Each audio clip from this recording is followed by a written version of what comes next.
Mateus capítulo 3 e versículo 11. Quero agradecer a Deus pela oportunidade, convite feito pelo nosso pastor, a qual eu o estimo muito e reverencio. Agradeço a Deus pela vossa vida, por estar nos pastoreando. É um privilégio e uma honra muito grande. Louvo a Deus pelo corpo de obreiro e por toda a igreja. Os irmãos já acharam? Amém. Deixa eu ser breve. Aleluia. Texto de Mateus 3, versículo 11. E eu, na verdade, vos batizo com água para arrependimento, mas aquele que vem após mim é mais poderoso do que eu, cujas alparcas não sou digno de levar. Ele vos batizará com Espírito Santo e com fogo. Oh, aleluia! Pai, Senhor, sempre glorificando o nome de Jesus. Aleluia. A minha mensagem hoje vai ser curta, mas para ser direto e não perdermos tempo, preciso dizer um pouco sobre João Batista. Ele ocupa uma posição muito importante no Novo Testamento. Ele é conhecido por ser aquele que foi como precursor de Jesus, né? Ele é também conhecido por desempenhar um papel muito importante, que é o de anunciar, ou melhor, preparar o caminho para a chegada de Jesus, o Messias. E por isso ele vai desempenhar um papel significativo na história do povo, porque ele vai ser aquela pessoa que vai apontar para a salvação de Israel. Eu poderia pedir para o irmão abaixar um pouco o microfone, por gentileza, porque eu já falo alto por natureza. Então, João Batista, ele é uma pessoa cujo pai era sacerdote, Zacarias. Sua mãe, Isabel, era parente de Maria, mãe de Jesus. E é interessante que o pai dele teve uma visita do anjo Gabriel, que veio significar na história de João Batista o nascimento dele. E, enfim, o nascimento de João Batista está envolto de experiência do mistério de Deus. Mas é significativo nós pensarmos a seguinte questão, porque a história dele foi marcada por experiências profundas com Deus. E acima de tudo, para mostrar que Deus é fiel. Porque, por exemplo, Zacarias, ele era sacerdote, mas o fato de ele estar oficiando ali no templo é o cumprimento de uma promessa profética de Deus que se cumpria em Zacarias. Se nós olharmos para a história, nós vamos ver que em Números capítulo 25, que o povo de Israel havia se prostituído, os filhos de Israel haviam se prostituído com as filhas de Moabe, e veio um juízo da parte de Deus, acender a ira do Senhor por aquela questão que eles estavam envolvidos com práticas sexuais e prostituição sagrada. E Deus havia determinado um juízo. Ali chama a atenção de Moisés para separar a cabeça daqueles que iriam serem ceifados pelo Senhor. E de repente Finéias, ele percebe que havia um casal dos filhos de Israel em pecado público. Então Finéias pega uma lança e vai até aquele casal e fere aquele casal. E Deus, sabendo desse fato, Deus manda dizer a Finéias agiu com zelo na obra de Deus, porque o pecado dos filhos de Israel estava quebrando o mandamento e traindo a aliança que Deus fez com o povo de Israel. E aquilo era muito sério. O fato de haver morte, de haver um castigo tão direto, tão incisivo, é porque o contexto era o contexto da lei. Mas pasmem a vocês, quando Deus vê que Finéias havia praticava aquela obra, demonstrando zelo com a casa de Deus, Deus manda dizer a Finéias que a partir daquele dia Deus estava fazendo uma aliança que nunca mais haveria falta de sacerdote na sua descendência. Aleluia! E nós vemos Zacarias, depois de 1.300 anos, Zacarias estava oficiando no templo. Para oficiar no templo havia uma ordem sacerdotal de 24 ordens sacerdotais. E essas ordens sacerdotais seguiam um processo de seleção, havia um processo de escolha. E essa escolha, através ali do processo da pedra de Turim, e saía ali a pessoa que iria oficiar no templo. Ou seja, eram muitos sacerdotes, havia várias ordens. E a ordem saiu para Zacarias. Sabe o que isso significa? Deus cumpre promessa. Aleluia. Deus cumpre promessa. Aleluia. Não sei o que Deus prometeu. Aleluia. Na sua vida, não sei qual é o particular que Deus já tratou com você, mas saiba de uma coisa: o Deus da profecia, o Deus da promessa não falha. Ele cumpre promessa, ele cumpre promessa, ele cumpre promessa, vai cumprir na sua vida. E a promessa maior que Deus tem para cumprir está em João capítulo 14.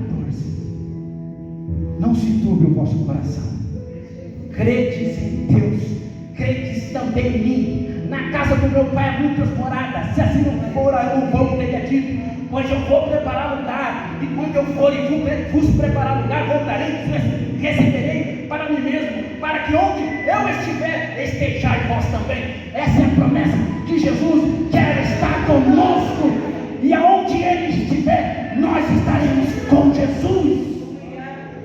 Essa é a maior promessa que nós aguardamos. É um Deus de promessa. Eu estou pregando no contexto de João Batista, porque João Batista surge no contexto de incredulidade, de frieza espiritual, de desânimo. O povo de Deus não estava vivendo à altura do chamado de Deus. Eles estavam totalmente desesperançados. A nação estava totalmente incrédula. Havia uma religião, mas era uma religião constituída de aparência, de hipócritas. A religião era dominada pelos fariseus e pelos saduceus. Os fariseus representando uma falsa religiosidade, uma hipocrisia muito grande, e os saduceus, os racionalistas, que tudo para eles tinha que passar pelo processo, pelo crivo da racionalidade. Então a igreja, o povo de Deus, sofria com essas tendências dentro da congregação de Israel.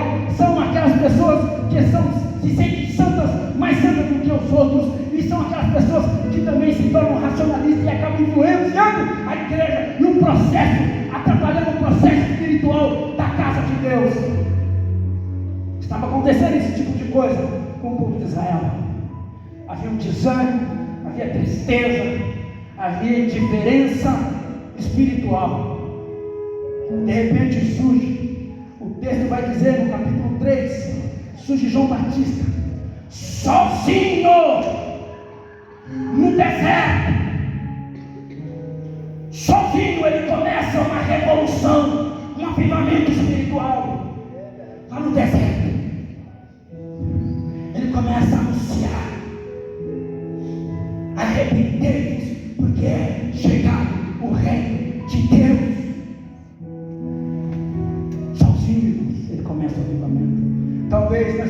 poucas pessoas.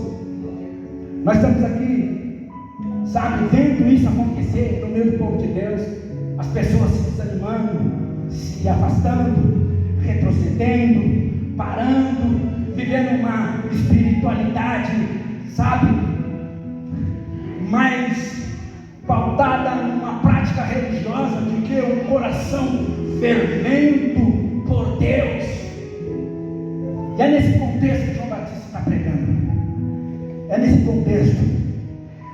O problema que surge muitas vezes com relação à frieza espiritual, ao desânimo, não é falta de fé, porque o povo tinha fé em Deus. O povo, Bruno, eles sabiam do Deus Todo-Poderoso, eles reconheciam que Deus é grande. O problema não está na fé. A crise do povo não era uma crise de fé. Eles sabiam que Deus era grande, que Deus era poderoso. A crise era de experiência religiosa, de sentir Deus como Ele é. Por isso que Mateus, quando ele vai falar a respeito de Jesus no Evangelho, logo no capítulo 1, a partir do versículo 18, ele vai falar que o anjo vai dizer para José que seu nome será Emanuel, que quer dizer Deus conosco. Sabe o que ele está querendo dizer? É que a presença de Deus agora estará presente no meio do povo. O próprio Deus encarnado, essa experiência viva de Deus que João Batista vai apontar, sabe, para Jesus, essa presença, essa experiência viva de Deus presente entre nós, agora está sendo possível, vai se tornar possível para cada filho de Israel, vai se tornar possível para cada ser humano que aceita Jesus e recebe essa experiência poderosa que João Batista está fazendo referência. Eu, na verdade, batizo com água. Eu batizo com água, mas vem um após mim, e ele vos batizará com o Espírito Santo e com fogo. Aleluia! E com o Espírito Santo e com fogo. Aleluia! Sabe, irmãos, eu não estou aqui pregando, sabe, baseado em técnica, em mero conhecimento. Não, eu não estou brincando de ser crente, sabe? Eu levo a sério esse Deus da Escritura Sagrada. Eu creio. E quando eu estou pregando sobre uma experiência espiritual profunda de Deus, é porque a crise que nós vivemos não é de fé, é de experiência, de sentir Deus. Essa é a crise dos nossos dias. Parece que as pessoas, sabe, vem para cá, canta hino, sabe, eles não sentem o quão imenso e maravilhoso é esse Deus, esse mistério insondável da crise da experiência, de atitude espiritual, de atitude religiosa diante de Deus, de sentir Deus na sua vida. Essa experiência que Jesus quis comunicar do Emanuel, Deus conosco. Aleluia! Deus dentro de você. Esse é o avivamento que João Batista está anunciando em pleno deserto. E deserto é lugar de novos recomeços. É simbólico. É simbólico. O povo de Israel viveu o seu primeiro recomeço com o êxodo, a saída da escravidão do Egito. E eles passaram a ter uma nova experiência de Deus. Depois eles tiveram um segundo novo começo, que foi a saída do exílio da Babilônia. Foi o segundo êxodo da nação de Israel. Agora, a partir de Jesus, se estabelece um êxodo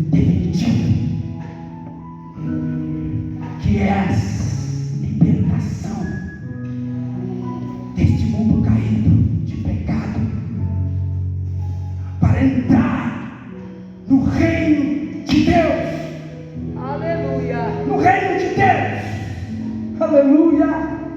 Glória a Deus! Por isso, Jesus, quando começa a pregar, ele fala: o reino de Deus está próximo, está entre vós, está presente. Jesus está comunicando essa experiência do Deus vivo em nossas vidas. Do Deus vivo em nossas vidas. Precisamos resgatar esse avivamento, essa experiência profunda de Deus, que faz a nossa vida ser uma novidade todos os dias. Sabe por quê? Nós somos aquilo que Gênesis descreve, espírito. A palavra hebraica é nefesh. Sabe o que quer dizer? Sede e fome. É isso que nós somos, sede e fome. E só Deus pode saciar a nossa alma. Aleluia! Ele vos batizará com o Espírito Santo e com fogo. Glória a Deus! É essa experiência de Deus que Ele quer derramar todos os dias para vivermos um avivamento.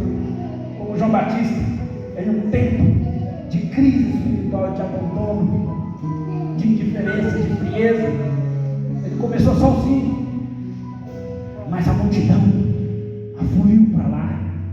Nós precisamos, não importa, começa você sozinho, seja um avivamento para esta geração, seja um avivamento para essa igreja que está retrocedendo, que está parando, seja um avivamento para essa igreja que não ora mais, que fica o tempo todo no celular, no WhatsApp, essa geração que está totalmente indiferente a essa presença abundante de Deus nesse santo templo, porque custou o sacrifício vivo de Jesus Cristo de Nazaré. Aleluia! Glória a Deus! Aleluia! Glória a Jesus! Aleluia! Glória a Deus! Ao teu nome toda honra, Jesus. Ele anunciava arrependimento. Arrependimento, para ser breve já, encerrar, o arrependimento era algo que o povo de Israel já praticava na sua religião, uma vez por ano, Yom Kippur, que era o dia do perdão coletivo da nação, e se oferecia sacrifício. Então, por que João Batista aparece no deserto, anunciando arrependimento? Não já existia o arrependimento na prática religiosa dos judeus, já existia o Yom Kippur, é o dia da expiação. Mas aquela expiação é uma expiação que não atende às necessidades humanas. Uma expiação coletiva, todo mundo diferente, não estava nem aí, nada mudava, não acontecia nada. Uma expiação religiosa, uma prática, uma mudança de mentalidade, uma mudança real e verdadeira de um evangelho, de um Deus vivo e verdadeiro. Glória a Deus! Aleluia! Glória a Deus! Eu precisava encerrar, mas o horário não permite e eu estender, concluir a mensagem. Mas eu posso dizer uma coisa para os irmãos: glória a Deus, que Deus tem um avivamento para a nossa geração. Deus tem um avivamento pessoal para você. Começa com você, pessoalmente. E essa experiência de Deus tem que ser pautada na experiência de João Batista. Pastor já disse, pautada na experiência de João Batista. Sabe por quê? João Batista, ele, quando viu Jesus para ser batizado no Rio Jordão, ele não sou digno nem de desatar as tuas alparcas. Sabe o problema? Não é reconhecer a grandeza de Deus, é reconhecer a nossa pequenez. É se reconhecer como criatura, é reconhecer a nossa dependência. Nós não somos essas coisas, sabe? As pessoas entram no tempo como se estivessem entrando em qualquer lugar, entram e saem como se a igreja fosse um mercado, uma padaria.